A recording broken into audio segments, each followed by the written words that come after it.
Hello everyone, कैसे आप लोग? उम्मीद करते हैं अच्छे होंगे। आज हमारा यह थर्ड क्लास है और रिसोर्स एंड डेवलपमेंट चैप्टर इसको आज ख़त्म करना है। एनी हाउ कुछ ज़्यादा नहीं है, उम्मीद करते हैं बहुत जल्दी ख़त्म हो जाएगा। और जिस तरह से पिछले दो वीडियो का अच्छा रिस्पॉन्स रहा है और आप लोगों ने खूब सपोर्ट दिया है, प्यार दिया, इसको भी आगे ऐसे ही देंगे ताकि मैं आगे भी चैप्टर कंप्लीट करूँ। तो बिना देरी किए हुए चलिए आगे बढ़ते हैं और टॉपिक को डिस्कशन करते हैं जहाँ हम लोगों ने लास्ट छोड़ा था। और चैप्टर का नाम है सॉइल एज ए रिसोर्स। यहाँ तक हम लोगों ने कंप्लीट कर लिया था और आज हमें जो पढ़ना है, डिस्कशन करना है, soil as a resource.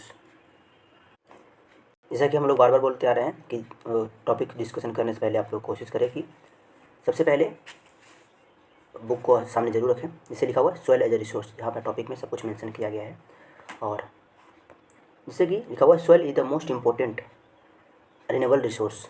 It is the medium of plant growth and support different types of living organism on earth. मतलब कहता है कि सॉइल क्या है, एक रिन्यूएबल रिसोर्स है। याद रखना है, बोले थे कि हर एक टॉपिक, हर एक पॉइंट इंपॉर्टेंट है। हो सकता है आपके एग्ज़ाम में यही क्वेश्चन आ जाए कि सॉइल एक किस टाइप का मतलब रिसोर्सेस है, रिन्यूएबल है, नॉन रिन्यूएबल है, बायोटिक है, अबायोटिक है। यहाँ पर कुछ तरह से मतलब क्वेश्चन बन सकता है। ऐसे देखा जाए तो सॉइल एक अबायोटिक रिसोर्स भी है बट एक रिन्यूएबल रिसोर्स है, अर्थात इसको दोबारा बनाया जा सकता है ना, लेकिन बनने में थोड़ा सा प्रोसेस लग जाती है। इसलिए नेचुरल है, रिन्यूएबल रिसोर्स है, बट उतना ही यह प्लांट के लिए ज़रूरी है। हम जैसे बोले कि विदाउट सॉइल का हम लोग कोई भी कल्पना नहीं कर सकते। लगभग 95%, पिछले क्लास में बोलते हैं लगभग 95% है जो हम लोग सारे कुछ यहीं से सर्वाइव करते हैं, सारे कुछ यहीं से प्राप्त करते हैं। साथ विदाउट सॉइल हम लोग कुछ भी नहीं कर सकते, चाहे वो फर्टाइल हो चाहे अनफर्टाइल हो। फर्टाइल रहेगा तो उसमें हम लोग पेड़ पौधे लगाएंगे, अनाज फसल लगाएंगे ताकि हम लोग वहाँ से अपनी ज़रूरतों की चीज़ें पूरा कर सकें। और जो अगर अनफर्टाइल भी हो, है ना, प्लेट्यू टाइप में भी हो, तो वहाँ पर हम लोग सड़कें, हॉस्पिटल्स बनाने के लिए हम लोग उसको यूज कर लेते हैं। यहाँ एक बात मेंशन करी जा रही है कि सॉइल को फॉर्मेशन होने में बहुत टाइम लग जाता है। जैसे लिखा हुआ है soil, the soil is a living system, यानी ये क्या है, जैविक पदार्थ है। It take million of years from the soil up to a few centimetre in depth, यानी कुछ सेंटीमीटर सॉइल बनने के लिए एक लंबे समय मिलियंस ऑफ ईयर्स लग जाता है। हम बोले कि रिन्यूएबल है यानी द्वारा इसको प्राप्त कर सकते हैं, बट इसको बनने में बहुत ज़्यादा समय लग सकता है। अगर आपके पास फर्टाइल और अच्छा लैंड है, यानी उस पर खेती करने लायक है, तो ऐसा नहीं कि उसको आप यूं ही वेस्ट कर सकते हैं, आप इसको अच्छे से यूज करके अपने लिए यूज कर सकते हैं। इससे बनने का फॉर्मेशन अगर बात करें तो कहा जाता है relief, parents of rocks, bed rocks, climate, vegetations और अदर फॉर्म पर डिपेंड करता है, जिसके द्वारा होता है, जो द्वारा पुनः मिट्टी की प्राप्ति होती है। जैसे सपोज कर लेते हैं कि कोई क्रेचर्स सड़ गया, मर गया, प्लांट सड़ गया, है ना, तो मिट्टी का फॉर्मेशन होगा। तो इस सब सपोज लो कि कुछ ईयर्स का बात है, लेकिन ये इस तरह से सॉइल जो बनता है इसमें थोड़ा सा कम प्रोसेस है। उसी तरह से रॉक्स टूटने फूटने, बालू से कन्वर्ट होने और पुनः उसको मिट्टी में बनने में पूरा मिलियंस ऑफ ईयर लग जाता है। बार बार इस बात को मेंशन करें हैं कि जितना हो सके मिट्टी को बचा कर रखना है। Various force of nature such as change in temperature, action of running water, wind and glacier, activity of decomposer etc contribute of the formation of soil, यानी ये सारे तत्व मिल करके सॉइल को बनाने में अपना भूमिका निभाते हैं। Chemical and agro change which takes the place in the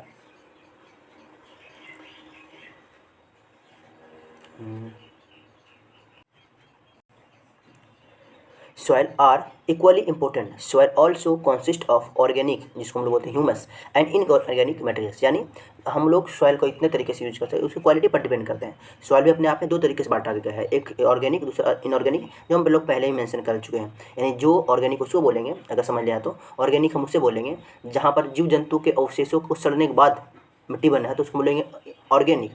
और जहाँ पर जैसे ये क्या बोलते हैं कि पत्थर है, ये सब का टूटने फूटने से अगर मिट्टी बनता है तो उसको बोलते हैं ऑर्गेनिक मटेरियल्स। तो दोनों बात को ध्यान रखना है। On the basis of factors responsible for soil formation, colour, thickness, texture, age, climate and physical properties, the soil of Indians are classified into different type.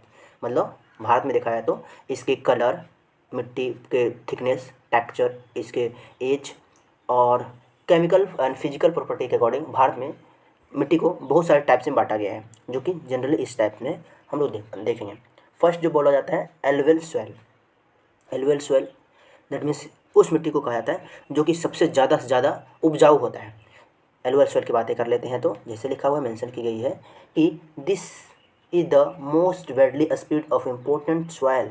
In facts the entire northern plains are made of alluvial soil. These have been decomposed the three important Himalayan rivers, the the Indus, Ganga and Brahmaputra. मतलब कहा जाता है कि ये भारत के सबसे बहुत बड़े क्षेत्र में फैला हुआ है, जहाँ जिसको बनने के लिए 3 रिवर्स का बहुत बड़ा योगदान है, जो हिमालय है, हिमालय की नदियाँ इंडस है, गंगा है और ब्रह्मपुत्र है। जब ये सब नदियाँ जहाँ से चलना शुरू करती है और बाढ़ के द्वारा जहाँ पर पानी को छोड़ती है और एक लंबे समय के बाद धीरे धीरे वहाँ पर इसके कुछ अवशेष जमते चले जाते हैं, तब है जो एलुवियल सॉइल का निर्माण होता है। ऐसा कहा जाता है कि एलुवियल सॉइल अपने आप में बहुत इंपॉर्टेंट और बहुत उपजाऊ होता है, जहाँ से हम लोग विभिन्न प्रकार के फसल से ग्रो आराम से कर सकते हैं। ये भी अपने आप में 2 टाइप्स के होते हैं। इसको एक बोलते हैं खादर और भांगर। जो ज़्यादा उपजाऊ होता है उसको खादर बोलते हैं, जो कम उपजाऊ होता है उसको भांगर बोलते हैं।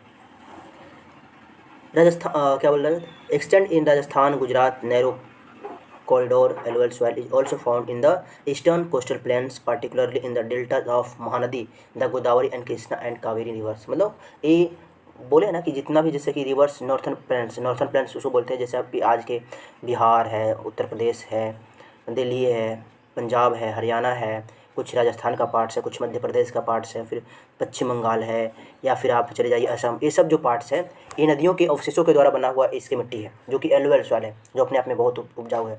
और इधर ये सब मतलब क्षेत्रों से ही कुछ नदियाँ बहती है, जिसमें कावेरी है, महानदी है, कृष्णा है, गोदावरी है, गंगा है, ब्रह्मपुत्र है, यमुना है। ये सब जब भी जहाँ बहती है तो अपने अवशेषों छोड़ जाती है, यानी जब जहाँ पर बाढ़ लाता है तो जब पानी जैसे फैलती है धीरे धीरे फिर सिमटने के बाद इसके कुछ जो इम्पोर्टेंट जहाँ पर आप बोल सकते हो ह्यूमस है, वो यहाँ पर इसको स्प्रेड कर जाता है, जिसके कारण मिट्टी होता है जो काफ़ी उपजाऊ हो जाता है।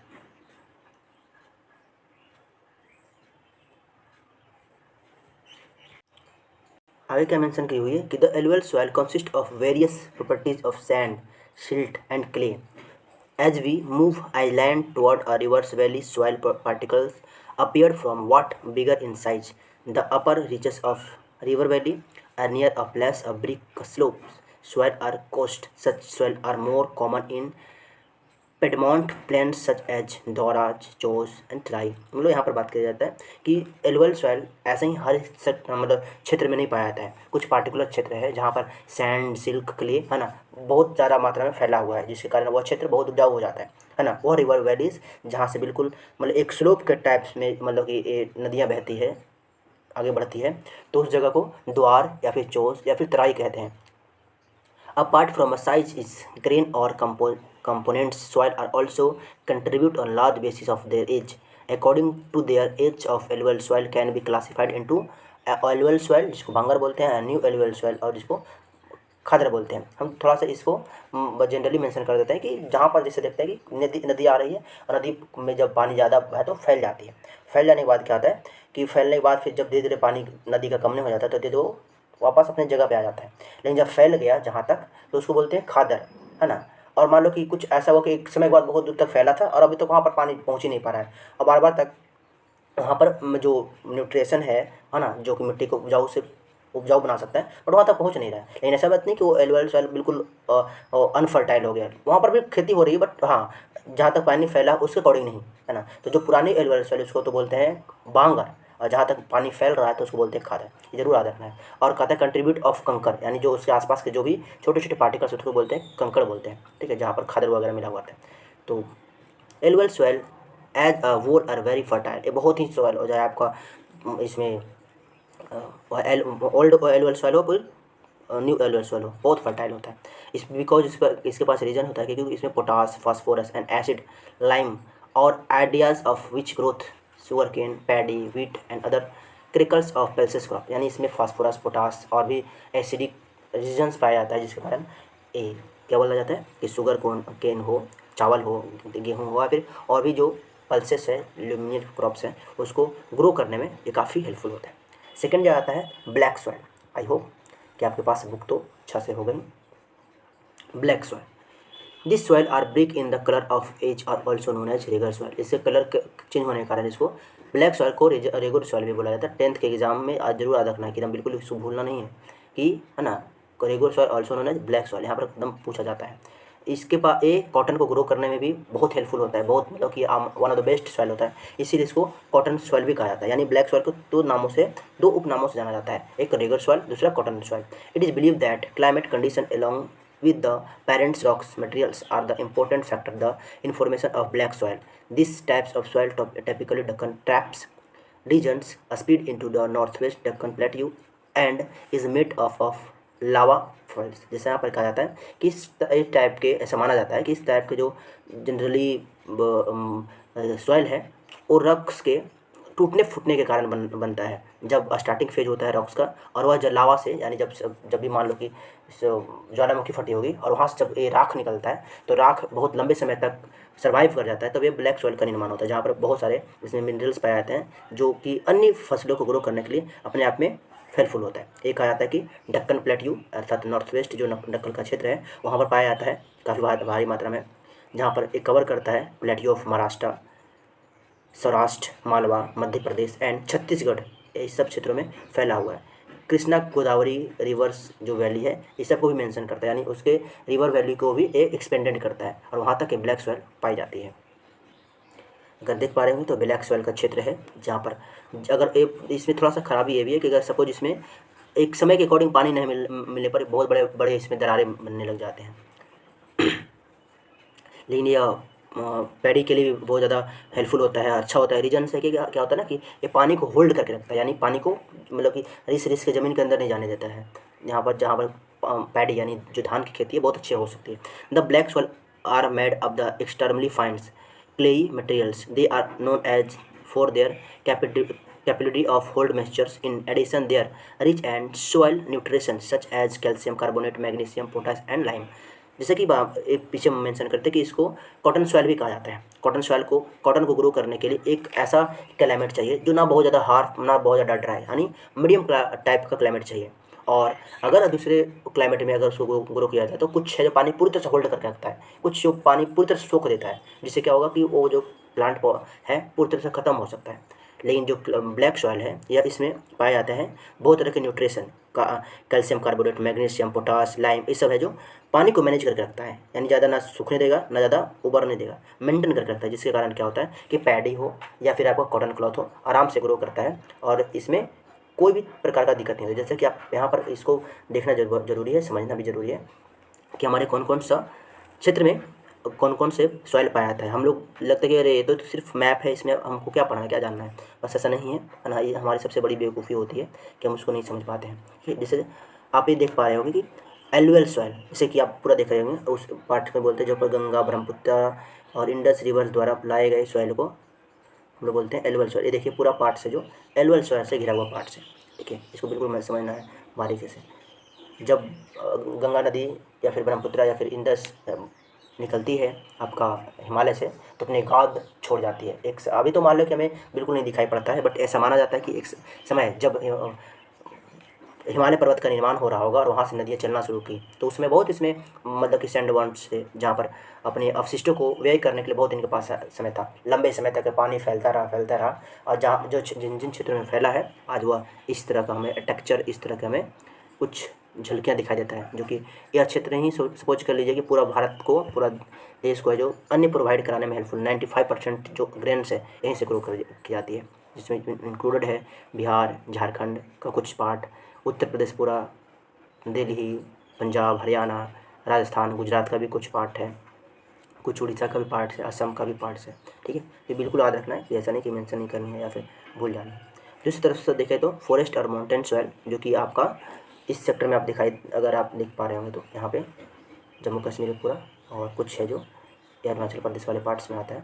उस तरह से अगर देखें तो आपका रेड एंड येलो सॉइल, जो कि जनरली ज़्यादा कोई भी फसलों के लिए हेल्पफुल तो नहीं माना जाता है, ये प्लेट्यू सेक्टर में पाया जाता है, जिसके कारण ऐसा माना जाता है कि जब लावा निकल रही होगी तो उसी समय इसका फॉर्मेशन या कोई बनावट हुआ होगा, तो ज़रूर याद रखना है।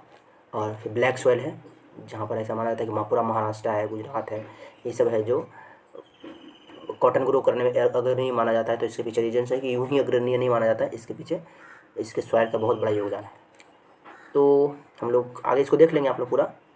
नेक्स्ट जो आता है वहाँ पर वही बात लिखा है, soil are the generally poors in phosphorus content which they developed deep cracks during the weathers which help the proper attraction of soil. These soil are sickly when set of the different to work in unless to immediately after first shower in during the pre monsoon period, जिससे मतलब उसी बात को mention करा जा रहा है कि सपोज करो कि इसमें अगर मान लो पानी आ गया और मतलब कि इसमें फसल ग्रो करना है, तो प्री मानसून पीरियड से पहले आपको फसल ग्रो करना पड़ेगा, ताकि मानसून इरा में आपको ये जो आपके पौधों को अच्छे से मेंटेन करके रखे और उसको ग्रो करने में एक पूरा टाइमिंग देने में पूरा समय ले। उसे आता है रेड एंड येलो सॉइल, ज़्यादा इसका कुछ काम नहीं है, लेकिन फिर भी red soil developed in the crystalline igneous rocks in area low rainfall in the eastern and southern part of Deccan Plateau. Yellow and red soil are also found in part of Odisha, Chhattisgarh, south part of the Middle Ganga plains and along the Piedmont,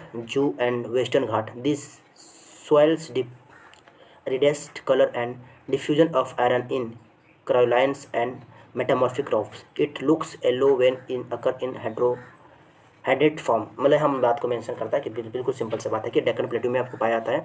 और इसका जो formation यानी इसका जो निर्माण है, जब लावा जब पनपी थी निकली थी तो उसके जो अपशिष्ट पदार्थ है उस कारण ये रेड एंड येलो सॉइल का निर्माण हुआ है, जो कि उड़ीसा, छत्तीसगढ़ और कुछ साउथर्न पार्ट जो मिडल गंगा के क्षेत्र का है ना, उसके आसपास में पाया जाता है। इसका कलर इसलिए होता है क्योंकि है इसमें हाइड्रेट फॉर्म मतलब कि पाया जाता है, जिसका कलर है जो हमें येलो येलो टाइप में दिखता है।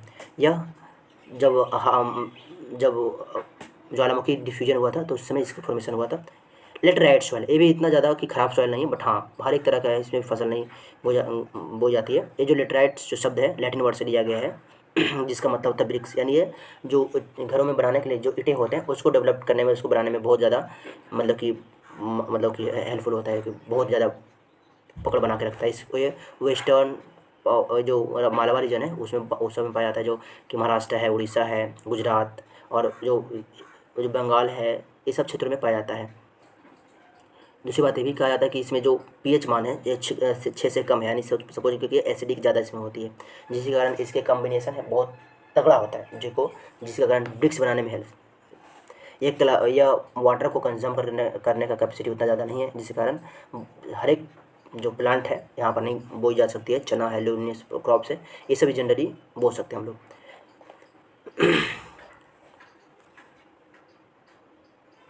इसमें बोई जाने वाले टी, कॉफ़ी, ये सब जो फसलें हैं याद रखिएगा, तमिलनाडु, आंध्र प्रदेश, केरला, ये सब क्षेत्रों में पाए जाते हैं। केसोनट भी इसमें अच्छे खासे उगाए जाते हैं। एरिड सॉइल की बात कर ले तो arid soil runs from the brown in colour in generally sandy in texture and saline in nature, जिसमें यहाँ कहा जाता है कि इसमें बालू की ज़्यादा मात्रा होती है, हरी कलर में इसका रंग होता है जो ब्राउन कलर का होता है। In some area salt content of very high and common salt obtained by the evaporating their water, जिसे कहा जाता है कि जब ऐसा होता है कि जब कोई चीज़ से और पानी जो इवोपरेट होकर ऊपर चले जाए तो उसमें सिर्फ और सिर्फ नमक की मात्रा में दिखाई देने लग जाता है, जिसके कारण हमें ब्राउन कलर का वो दिखता है। Due to dry climate, high temperature, evaporation in faster and the soil lacks humus of moisture, जिससे यहाँ पर कहते हैं कि इसमें क्लाइमेट कंडीशन जो मतलब बहुत जल्दी तेज होता है ना, हाई टेम्परेचर होता है, इवोपरेशन की प्रक्रिया बहुत ज़्यादा फास्ट होती है, जिसके कारण इसके अंदर जो मॉइस्चर्स है या फिर ह्यूमस है वो ख़त्म हो जाता है, नहीं रह पाता। इसके कारण इसमें सिर्फ कंकड़ है जो कि बहुत ज़्यादा उपजाऊ लायक नहीं है, कैल्शियम वगैरह नहीं पाए जाते हैं, और जिसके कारण हर एक तरह के हम लोग फसल इसमें नहीं ग्रो कर पाते हैं। राजस्थान, गुजरात कुछ क्षेत्रों में इसे पाया जाता है, उतना याद नहीं है, याद रखेंगे तो कोई ज़्यादा कुछ बिगड़ने वाला नहीं। फॉरेस्ट सॉइल की बात कर लेते तो ये है जो हिली रीजन में जनरली पाया जाता है, उस जगह पे जहाँ पर माउंटेन्स ऊँचे ऊँचे हो सकते हैं, जहाँ पर हवा का संपर्क बहुत अच्छा खासा नहीं हो सकता है, क्योंकि प्लांट भी अपने आप को ग्रो करने के लिए इन्वायरमेंट पर डिपेंडेंट रहता है, तो वहाँ पर उसको पूरी करने के लिए नहीं मिल पाता है, जिसके कारण इसके जो मिट्टी है इसके जो पत्ते हैं अच्छे खासे नहीं डेवलप हो पाते हैं। हिमालय रीजन्स चाहे आप चले जाइए अरुणाचल प्रदेश वाले सेक्टर में, तो ये माउंटेनियस जो प्लांट है आपको वहाँ पर मिल जाएंगे। Soil erosion and soil conservation यहाँ पर टाइप को मेंशन किया गया, जो कि हमारे लिए वन ऑफ द बेस्ट और इंपॉर्टेंट टॉपिक है, एग्जाम में बनने लायक क्वेश्चन बनता है। वहाँ पर सिर्फ जितना आपने अभी टाइप ऑफ सॉइल जाना तो बस इतना आपको जान लेना है, जनरली ध्यान रखना है कि जितना टाइप ऑफ सॉइल आप लोगों ने अभी तक पढ़ा, तो बस इतना याद रख लीजिए कि उस सारे जो सॉइल हैं किस रीजन में पाए जाते हैं, उसमें से मेनली कौन कौन सा फसलें बोई जाती है ना, कौन कितना महत्व रखता है, बस इतना याद रखिए। ज़्यादा अगर मन खुश हो जाए, बहुत ज़्यादा नोट्स बनाने का मन करता है, तो हो सकता है तो आप खादर बांगर और एलुअल सॉइल का एक बढ़िया से नोट्स बना लीजिए, है ना। हो सकता है तो ब्लैक सॉइल का, ये दो को, ब्लैक सॉइल और एलुअल सॉइल बस, और बाकी का सिर्फ रीजन क्षेत्र और कौन कौन सा फसल है वहाँ पर बोली जाती है, बस इतना याद रखिए।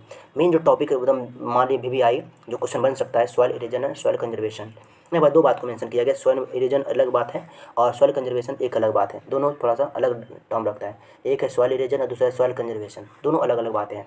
इसको चलो शुरू करते हैं कि क्या है दोनों बात, क्या इसमें दिखाने की कोशिश किया है। तो पहले हम लोग बात कर लेते हैं सॉइल इरोजन्स का। सॉइल इरोजन दैट मीन्स उसको बोलते हैं जहाँ पर लोग हमारी बैड हैबिट्स, या फिर मान लीजिए कि कोई नदी का कोई सेक्टर है जहाँ से कंटिन्यूसली जब भी बाढ़ आता है, जब भी पानी आता है, तो मिट्टी की अच्छा खासा बहाव हो सकता है कि हमारे लिए इंपॉर्टेंट हो, हमारे लिए, हमारे खेती करने के लिए ज़्यादा हेल्पफुल हो, लेकिन वो क्या हो रहा है कि ख़त्म हो जा रहा है, उसका पार्ट्स धीरे धीरे नुकसानदायक हो जा रहा है। या फिर हम क्या कर रहे हैं, खेत को जुताई कर दे रहे हैं और हवा आ रहा है, पानी आ रहा है, तो ऊपर ऊपरी सतह को बहा के लेकर चला जा रहा है, लेकिन वो फसल, वो मिट्टी हो सकता है कि हमारे लिए उपजाऊ था बट अब हमारे लिए उपजाऊ नहीं है। तो इस प्रोसेस को बोलते हैं सॉइल इरोजन्स, जो कि हमें होने नहीं देना है, हमारी तौर तरीकों को अपनाना है। अब सॉइल कंजर्वेशन क्या है कि अब इसी को बचाना है, यानी अगर हम कोई तरीके से अगर सॉइल को कंजर्वेट कर रहे हैं, यानी उसको बेकार कर रहे हैं, तो हमें इसको बचाना है। इसको रोकने के क्या क्या होता है, डिफॉरेस्टेशन की प्रक्रिया को हमें रोकना पड़ेगा, ओवर जो ग्रेजिंग करते हैं उसको रोकना पड़ेगा, है ना। कंस्ट्रक्शन करते हैं उसको स्टॉप करना पड़ेगा, माइनिंग अपने तौर तरीक़ों से करना पड़ेगा। अगर ये सब हम लोग प्रोसेस अगर फुलफिल कर लेते हैं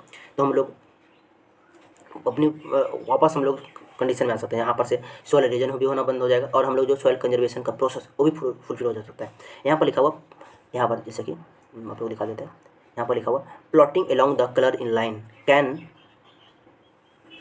डिक्लेरेट the flow of water down slopes is called contour plotting.